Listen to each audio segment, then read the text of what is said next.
जय हिंद दोस्तों, आप सभी का स्वागत है आपके अपने YouTube चैनल नौकरी तक पे। हम पुनः उपस्थित है एक नए वीडियो के साथ। जो अभी डीएलएड जिसका एग्ज़ाम बिहार डीएलएड प्रवेश परीक्षा 2022 जो पहली बार ऑनलाइन होगा, तो कल से मैंने एक महासंग्राम जो डीएलएड के एग्ज़ाम देना चाहते हैं, बहुत कम समय बचा हुआ है, तो उसी में हॉट क्वेश्चन हम लेके आए हैं। आप लोग इसी तरह अपना प्यार देते रहिए जिस प्रकार सभी वीडियो पर देते हैं, और इससे मुझे मोटिवेशन मिलेगा। देखिए उसी कड़ी में एक बहुत ही अच्छे सब्सक्राइबर है जिन्होंने कमेंट किया है, साना प्रवीण। अगर साना प्रवीण हमारी वीडियो को देख रहे हैं उनको बहुत बहुत धन्यवाद, इसलिए कि चूँकि आप वीडियो रेगुलर देखते हैं। अब उन तमाम साथियों को जो नहीं देखते और जो देखते हैं सभी को कमेंट में अच्छे अच्छे लिखिए। देखिए आप क्या लिखे हैं, डेली एक चैप्टर कंप्लीट करवाइए सर, टाइम कम है प्लीज़। साना प्रवीण जी लिखी हैं। बिल्कुल आपका जो हमसे क्वेश्चन है उसको सर सलाखों पे, और मैं आपकी बात को मान के जल्द से जल्द कोशिश करेंगे हॉट क्वेश्चन ला के हम ख़त्म कर दें। ठीक है, चलिए उसी कड़ी में आप देखिए आज का क्वेश्चन क्या है स्क्रीन पे। पार्ट 1 डीएलएड का पार्ट 1 अगर नहीं पता है तो प्लेलिस्ट में भी डाला हुआ है। बिहार डीएलएड प्रवेश परीक्षा 2022 एक प्लेलिस्ट भी बना दी है अपने चैनल के अंदर में जाके देख लीजिएगा। ये पार्ट 2 है। देखिए क्वेश्चन क्या है आपके सामने में। दो संख्याओं में अंतर 14 है और उनका योग 20 है, उनका गुणनफल क्या होगा। दो संख्या पता नहीं पता है। मान लो एक संख्या ए है और एक बी है। क्या बोला, दो संख्या ले लिए, एक ये। दो संख्याओं में अंतर 14 है, यानी अंतर मतलब घटाओ, कितना दिया हुआ, जितना दिया हुआ लिख दिए 14। समझ में आ गया। देखिए जैसे इससे बोला वैसे ही करना है, यही है मैथ का मतलब ही यही है। आप लोग उससे पहले समझते होंगे मैथ को, नहीं मैथ रटने की चीज़ नहीं है। वैसे आप खुद पास है, मैट्रिक इंटर करके आए हुए हैं, बस आप इसको प्रैक्टिस से कैसे बनाना है वो मैं बताऊंगा। तथा उनका योग 20 है, किनका योग, यही दोनों का, तो इन दोनों का योग कर दीजिए। ये दो काम कर लिए। अब पूछा उनका गुणनफल क्या होगा, यानी गुणनफल का मतलब उन दो संख्या को, जो दो संख्या माने हुए हैं ए और बी, उनका गुना करने पे क्या आएगा। तो ऐसे प्रश्न में जब दो संख्या का अंतर दिया हो और वही दो संख्या का योग दिया हो, ध्यान दीजिएगा क्या मैं बोल रहा हूँ। जब ऐसा हो, जब दो संख्या का अंतर दिया हो और दो संख्या का योग दिया हो, योग अंतर दिया हो, तो ऐसे कंडीशन में क्या कीजिए आप, जब ए का मान निकालना हो, पहली संख्या का मान निकालना हो, तो दोनों को जोड़ दीजिए। दोनों को जोड़िए, क्या होगा, ये नियम है 20 + 14 भागा 2 कर दीजिए।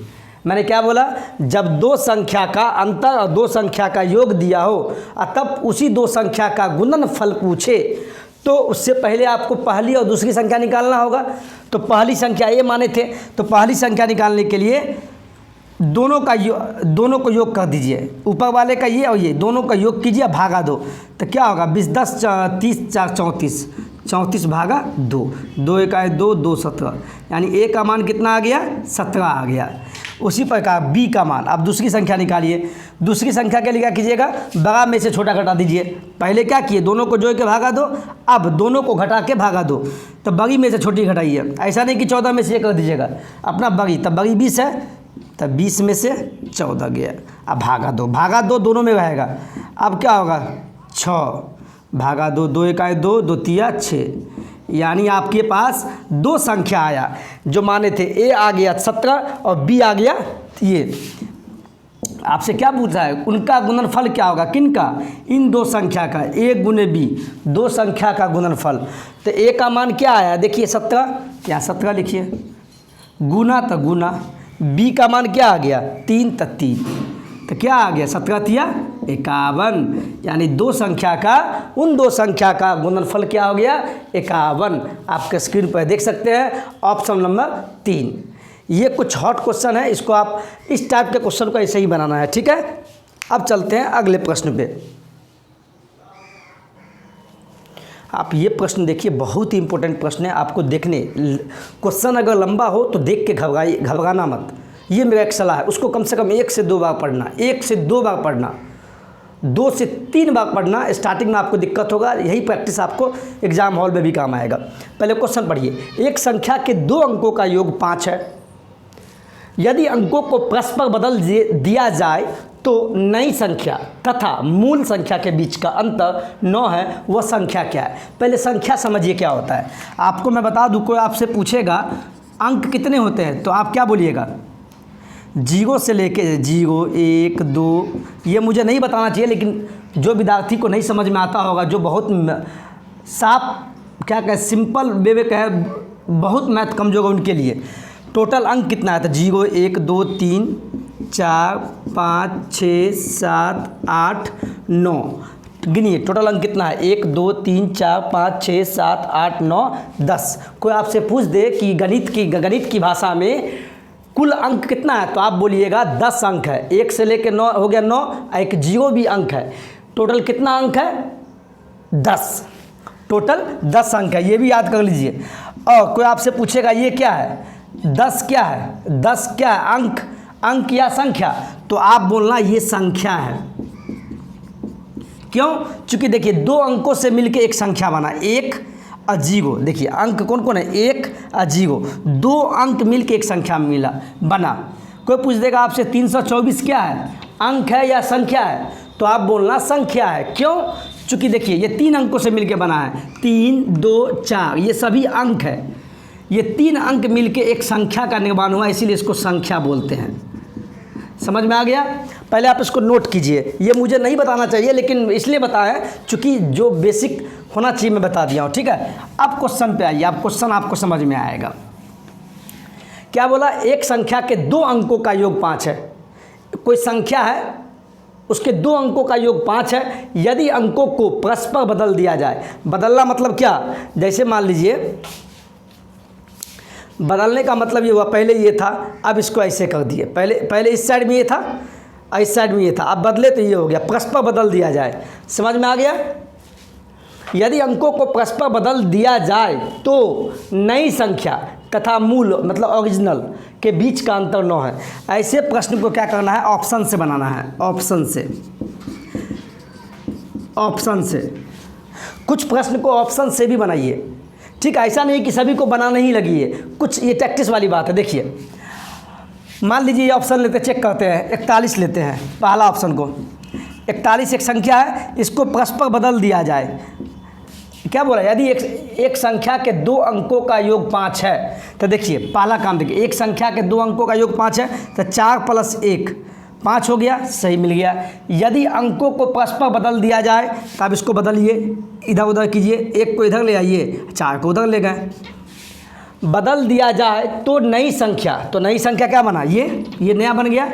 तथा मूल संख्या, तो मूल संख्या तो पहले वाला आ गया।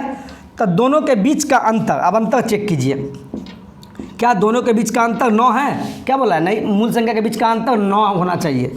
देखिए 11 में से 4 गया, 1, 2, 3, 4, 6, 1, 7 हो गया। और यहाँ क्या हो गया, 3 में से 27, यानी अंतर 27 आ रहा है, लेकिन अंतर कितना आना चाहिए, 9 आना चाहिए। तो ये तो होगा ही नहीं, यानी पहला ऑप्शन गलत हो गया। देखिए कितना दिमागी क्वेश्चन है, क्वेश्चन में ही आंसर छिपा हुआ है, इसीलिए ऑप्शन से बना गया। आप दूसरा लेते हैं, फिर देखिए दूसरा लेते हैं 23 लिए, ऑप्शन से बना गया। एक संख्या, ये तो संख्या है ना 23 क्या है, 2 अंकों से मिलकर बना है, 2 और 3 तो एक संख्या हो गया। एक संख्या के 2 अंकों का योग 5 है, तो देखिए इन दोनों का 2 अंकों का योग 5 है, 3 + 2 5 हो गया, सही है। यदि अंकों को परस्पर बदल दिया जाए तो इसको बदलिए, इसको इधर उसको इधर कीजिए तो क्या होगा, बदलिए इसको तो क्या होगा, 3 और 2 इधर हो गया। नई संख्या तथा मूल, तो नई संख्या ये क्या हो गया, ये हो गया आपका नई संख्या और ये हो गया पहले वाला, यानी मूल मतलब पहले वाला ओरिजिनल के बीच का अंतर 9 है। यानी नई और इसके बीच का अंतर कितना आना चाहिए, 9 का। तो चेक कीजिए अंतर 32 और 23 का अंतर चेक कीजिए, 9 आना चाहिए। 12 में से 3 गया 9, 2 में से 2 गया कुछ नहीं, यानी क्या आ गया, अंतर 9 आ गया। यानी ये जो ऑप्शन है 23, ये ऑप्शन इस क्वेश्चन को सत्यापित करता है। इसका मतलब ये सही है, बाद बाकी आपको चेक ही नहीं करना है। जब पहले ही मिल गया तो आप चेक मत कीजिए, इससे आपको समय की बचत हो जाएगा। देखिए कितना हॉट क्वेश्चन है ये। तो ऐसे प्रश्न को बाय ऑप्शन बनाना है, ठीक है। चलते हैं अगले प्रश्न पे। ये प्रश्न बहुत इंपॉर्टेंट है, बचपन में आप पढ़े भी होंगे 5-6 में। देखिए यदि 3 अंकों वाली सबसे बड़ी संख्या को 5 अंकों वाली सबसे छोटी संख्या में से घटाया जाए। क्या बोला? 5 अंकों वाली यानी 3 अंकों की सबसे बड़ी संख्या को, पहले तो ये बताइए 3 अंक की सबसे बड़ी संख्या क्या होगा? तो आप बोलिएगा सर दिमाग में नहीं आएगा, पता नहीं कैसे निकालेंगे 3 अंक का। तो पहले 3 बिंदु दीजिएगा, 1 2 3। ये ट्रिक है, बचपन में नहीं पता होगा तो हम बता देते हैं। 3 अंकों की क्या बोला? 3 अंकों वाली सबसे बड़ी संख्या बताइए, सबसे बड़ी संख्या। तो आपको ये पता है ना कि 0 से लेके 1 2 3 4 से होते हुए कहाँ तक जाएंगे? 9 तक। यानी टोटल 10 अंक होते हैं इस दुनिया में, इस संसार में टोटल कितना अंक होते हैं? अंक 10। कहाँ से? 0 से लेके 9 तक। और इसी अंक से मिलकर एक संख्या का निर्माण होता है, हम पहले क्वेश्चन में बता चुके हैं। तो अब देखिए आप क्या बोला? 3 अंकों की सबसे बड़ी संख्या। तो 0 से लेके 9 तक में जो अंक है उसमें सबसे बड़ा अंक कौन है? 9 है ना। तो यहाँ लिखिए 9 सबसे बड़ी। तो क्या होगा? 9 के बाद 8, तो वो तो लेंगे नहीं, वो तो छोटा हो जाएगा। 3 अंकों की बड़ी, तो अंक में सबसे बड़ा कौन है? 9, और सबसे बड़ी बोला है तो 9 हो गया। 9 मतलब क्या? 999 3 अंकों की सबसे बड़ी संख्या हो गया। ठीक है। उसी प्रकार क्या बोला? 5 अंकों वाली सबसे छोटी संख्या, सबसे छोटी बोला है, सिखा गए। तो 5 अंक बोला, 1 2 3 4 5। हम लोग को बचपन में ऐसे ही सिखाया गया था। और क्या बोला? सबसे छोटी संख्या 5 अंकों की। तो अंक कितने होते हैं? 10 अंक होते हैं। तो इसका मतलब ये नहीं कि 0 से स्टार्ट कर दीजिएगा, 0 ऐसा नहीं, गलत। 0 पहले स्टार्टिंग में कभी नहीं लिखते हैं। ठीक है। तो कहाँ से स्टार्ट करेंगे? पहले 1 से, 1 लेंगे। उसके बाद सब 1 के बाद सबसे छोटा इसमें कौन है? 0 से लेकर 9 तक में, ये बताइए पहले। अब आप लोग बात समझ गए ना क्या हम बोल रहे हैं? 5 आपको पता होगा लेकिन फिर भी बेसिक से बता रहे हैं। क्या बोला? 5 अंक की सबसे छोटी संख्या। छोटी बोला तो 1 2 3 4 5 बिंदु दे दिए। आप कहेगा सर 10 अंक में से ही लेना है छोटी, तो यहाँ 0 नहीं लेंगे क्या? स्टार्टिंग में कभी 0 नहीं लेते हैं। पहला अंक लेने के बाद छोटी बोला तो 0 से लेके 9 तक में सबसे छोटी कौन है? 0 को छोड़कर 1 है, तो 1 लीजिए, पहले 1 ले लिए। अब इसके बाद अब छोटा लेंगे, इसमें सबसे छोटा कौन है? 0 से लेकर 9 तक। तो 0 है तो ये ले लीजिए 0, सबसे छोटा बोला है तो 0 लेते गइए, हो गया। देखिए 1 2 3 4 5। तो 5 अंकों की सबसे छोटी संख्या बन गया। यानी कितना बना? 10,000 बन गया। कितना बन गया? 10,000। अब देखिए क्या क्वेश्चन बोलता है? यदि 3 अंकों वाली सबसे छोटी संख्या को, यानी इसको 5 अंकों वाली सबसे छोटी संख्या में से घटाया जाए, यानी क्या? 5 अंकों की सबसे छोटी संख्या क्या है? ये। इसमें से किसको घटाया जाए? 3 अंक वाली को। तो घटा दीजिए, घटाइए। 10 में से 9 गया 1, 9 में से 9 गया 0, 9 में से 9 गया 0, यहाँ बच गया ये 9,001 आपका आंसर हो गया। इतना बेसिक से मुझे नहीं बताना चाहिए था, लेकिन सभी को लेकर चलना है, इसलिए मैनेज कीजिएगा। ठीक है। 9,001 आंसर हो गया। क्वेश्चन देखिए, बहुत ही अच्छा प्रश्न है। यदि बढ़ती हुई 7 लगातार संख्याओं में 4 का योग 70 हो तो अंतिम 2 संख्याओं का योग क्या होगा? कितना का तो दिमागी हिल गया होगा, क्या है ये? होता है लेकिन नहीं। देखिए यदि बढ़ती हुई 7 लगातार संख्याओं में 4 का योग 70 हो तो अंतिम 2 संख्या का योग क्या होगा? संख्या तो पता नहीं है, लगातार 7 क्या है। जब भी इस टाइप का प्रश्न हो और आपसे बोले बढ़ते हुए 7 लगातार, जैसे आप ये कहते होंगे, बचपन में पढ़े होंगे गिनती 1 2 3 4 जहाँ तक जाइए, तो क्या बढ़ते हुए क्रम में क्या है? ये लगातार बढ़ रहा है, 1 के बाद 2, 2 के बाद 3, इसी को लगातार बोलते हैं। 3 के बाद 4 ऐसा नहीं है, 1 के बाद बोल दिए 3, 3 के बाद 4, फिर 4 के बाद 6, इसको लगातार नहीं बोलेंगे। लगातार इसको बोलेंगे, किसको? जो समान गैप हो, 1 के बाद 2, 2 के बाद 3, 3 के बाद 4, यानी या ऐसे भी कर सकते हैं, कहीं कहीं होगा 2 4 6 8, इस टाइप का हो तो ये भी लगातार में आएगा। क्यों आएगा? क्योंकि देखिए इसके बीच जो अंतर 2 का है तो इसके बीच भी 2 का अंतर, इसके बीच क्या है? इसके सभी के बीच अंतर समान हो, तो उसी को बोलते हैं बढ़ते हुए लगातार संख्या।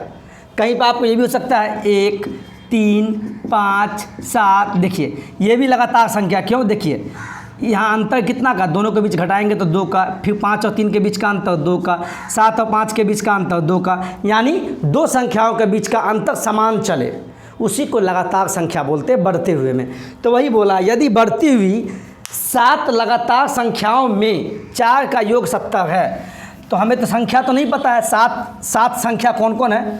तो ऐसे केस में क्या कीजिएगा, पहला संख्या को मान लेंगे x, दूसरा को मानेंगे इसमें 1 बढ़ाइए, इसी में 1 बढ़ाइए x+1, फिर 1 बढ़ाइए x+2, फिर 1 बढ़ाइए x+3, ऐसे करके कहाँ जाएंगे, x+4, x+5 और x+6 तक जाएंगे।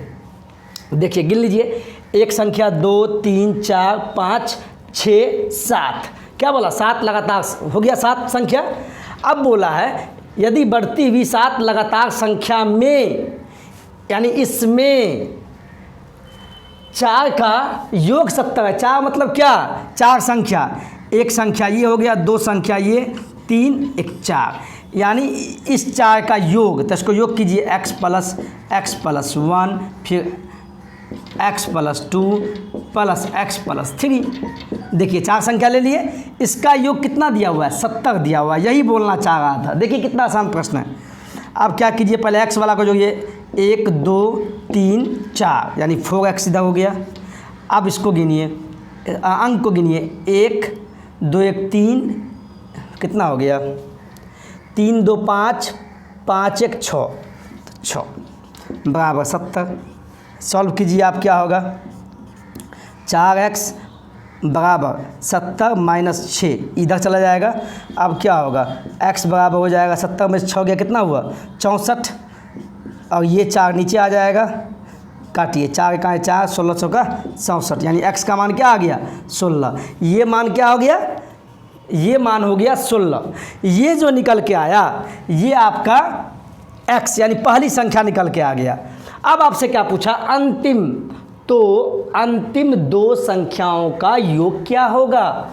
तो ये 7 संख्या 1 2 3 4 5 6, ये 7 संख्या है। अब आपसे बोला तो अंतिम 2 संख्या का योग, तो अंतिम कौन है, एक ये संख्या, एक ये, 2 ही संख्या हुआ ना, एक संख्या ये, एक संख्या ये। तो ले लीजिए अंतिम 2 का बोला, तो एक संख्या हो गया x+5 और एक संख्या हो गया x+6। अब क्या बोला, अंतिम 2 संख्या का योग, एक ये, दोनों का योग कर दीजिए। ठीक है, आप पुट कीजिए, x का मान कितना आया ये बताइए। x का मान जो आया 16, तो वहाँ दीजिए 16, प्लस तब प्लस 5 तब 5 प्लस तब प्लस, x की जगह पर 16 आया, 16 प्लस 6। अब कितना होगा, देखिए 16 16 32, 32 5 37, 37 6 43, यानी अंतिम 2 संख्या का योग कितना आ गया 43। देखिए कितना आसान प्रश्न था आपके स्क्रीन पे। अब चलते हैं अगले क्वेश्चन पे। ये प्रश्न देखिए बहुत अच्छा प्रश्न है, ये हमेशा ही एग्जाम में पूछेगा, भी आए। 2 संख्या का योग 16 है तथा उनका गुणनफल 55 है, तो उनके व्युत्क्रमों का योग क्या होगा। क्या बोला, संख्या तो पता नहीं है, 2 संख्या मान लीजिए ए है एक बी है। क्या बोला, योग कितना दिया हुआ है 16, तो 16 तथा उनका गुणनफल, किनका, यही 2 संख्या जो माने हुए हैं, इनका गुणनफल कितना दिया हुआ है 55, तो 55। यहाँ तक खेला खत्म हो गया। अब बोला उनके व्युत्क्रमों का योग, व्युत्क्रम का मतलब होता है उल्टा। जैसे मान लीजिए जिसको पता है उनको बहुत अच्छी बात है, कभी कभी कमेंट में आप लोग लिख देते हैं कि सर एक ही बात को बार बार बोलते हैं, तो सर जो तेज़ है उनके लिए तो अच्छा है, जिनको नहीं पता है उनके लिए हम बता रहे हैं। जैसे ये हो गया, अब इसका व्युत्क्रम क्या होगा, तो ये वाला नीचे आ जाएगा, व्युत्क्रम मतलब उल्टा। ठीक है, उनके व्युत्क्रमों का योग क्या होगा, किनके, ये जो 2 संख्या माने हैं, तो ए और बी, इनके व्युत्क्रमों का योग, तो ए का उल्टा क्या होगा, जब ए है, ए के नीचे में कुछ नहीं तो 1 होता है, किसी आपको 3 दे देगा, अब बोलेगा इसका उल्टा, इसका व्युत्क्रम क्या होगा, तो 1/3। क्यों, इसके नीचे में कुछ नहीं तो 1 हमेशा आता है। ठीक है, तो ए का उल्टा क्या होगा 1/a, यही व्युत्क्रम हो गया। और बी का व्युत्क्रम क्या होगा, पलट दीजिए, कुछ नहीं नीचे में तो 1 होता है, पलटिए इसको व्युत्क्रम, तो 1/b। क्या बोला, उनके व्युत्क्रमों का योग, यानी किनके, इनके और इनके, उल्टा कर दिए, इनके योग कर दिए। अब देखिए क्या होगा, इन दोनों का एलसीएम ए बी हो जाएगा, और ऊपर में ए, अब ए से इसमें भागा देंगे पूरे में, नियम क्या है, तो ए से ए कटेगा, बी बच जाएगा, और बी को इससे गुना करेंगे तो यहाँ बी आ जाएगा, बी प्लस फिर बी से इस पूरे में भागा देंगे तो बी से बी कटेगा, बच गया ए को इससे गुना कर देंगे ए। बहुत लड़का बोलेगा सर बी प्लस ए बोलो या इसी को ए प्लस बी बोलो, वही चीज़ हो गया। अब बट्टा में बी। तो ए प्लस बी का मान कितना है पहले से, ए प्लस बी का मान यहाँ तो पहले दिया हुआ है तो 16। ए बी का मान कितना है, ए इंटू बी का मान 55 हो गया, 16/55। देख लीजिए ऑप्शन कौन सा है, 16/55। देखिए कितना आसान प्रश्न था। अब चलते हैं नेक्स्ट प्रश्न में। ये प्रश्न देखिए, पहले 100 प्राकृत संख्या में कितनी अभाज्य संख्या है। पहली 100 प्राकृत संख्या पहले आप जानते होंगे, नहीं जानते फिर से बता देते हैं। गिनती की संख्या को, यानी 1 से लेके 2 3 4 5 6 अनंत तक गिनती की संख्या, फिर जीरो नहीं आएगा, जीरो पूर्ण संख्या हो जाता है। गिनती की संख्या यानी 1 से लेकर अनंत तक को प्राकृत संख्या बोलते हैं। और आपसे बोला है कि पहले 100 प्राकृत संख्या में कितनी अभाज्य संख्या है। तो अभाज्य संख्या पहले सिंपल जान लीजिए आप, अभाज्य संख्या कहते हैं किसको, वैसे इसका हम एक वीडियो भी लाएंगे। अभाज्य संख्या का मतलब होता है वो संख्या जो एक से कटे और खुद से कटे, यानी कम से कम और अधिक से अधिक उसके जो गुणनखंड होंगे 2 ही होंगे। जैसे कोई आपसे पूछेगा 2 क्या अभाज्य संख्या है, आप बोलिएगा हाँ। क्यों, मैंने क्या बताया, अभाज्य संख्या उसको बोलते हैं जो संख्या 1 से कटे और स्वयं मतलब खुद से खुद कट जाए, यानी कितने गुणनखंड हुए 2। तो आप देखिए 2 क्या अभाज्य संख्या है, तो है। देखिए ये 1 से भागा दीजिएगा तो ये भी कट जाएगा, और 2 से तो यानी 2 क्या है, 2 स्वयं से भी कट रहा है और अंक से तो नहीं कट रहा है, तो यानी ये अभाज्य है। उसी प्रकार 3 है, हाँ 3 भी अभाज्य है। क्यों, 1 से भी कट रहा है और खुद से भी कट रहा है। अब कोई आपसे पूछेगा 6 अभाज्य है, नहीं है। क्यों, ये 1 से कटता है, 2 से कटता है, 3 से कटता है, 6 से, यानी 1 से तो कट रहा है और उसके अलावा खुद से भी कट रहा है, 6 से भी कट रहा है, अब बाद बाकी और भी संख्या से कट रहा है, तो ये नहीं होगा। कहने का मतलब हुआ अभाज्य संख्या उसको बोलते हैं जो 1 से कटे और स्वयं से कटे, ठीक है। तो उसी प्रकार पहले 100 प्राकृत संख्या में कितनी अभाज्य है, तो आप जान लीजिए अभाज्य संख्या स्टार्ट होता है 2 से, 2 3 5 7 8 9 10 होगा नहीं 11। इस प्रकार देखा जाए तो पहली 100 प्राकृत संख्या में कितनी अभाज्य संख्या है, तो ऐसे 1 2 3 4 5 ये सब अभाज्य है, ऐसा 25 को देखना है। तो टोटल जो अभाज्य संख्या होता है किसमें, पहले 100 प्राकृत संख्या में, यानी 100 प्राकृत संख्या में अभाज्य संख्या 25, इसको याद कर लीजिए आप। वैसे लिखना चाहेंगे तो लिख सकते हैं, 11 हो गया, फिर 12 नहीं हुआ 13, इस प्रकार देखिए लिख सकते हैं। 13 हो गया, 15 नहीं, 17 हो गया, 19 हो गया, 20 नहीं, 21 नहीं, 22 23 हो गया।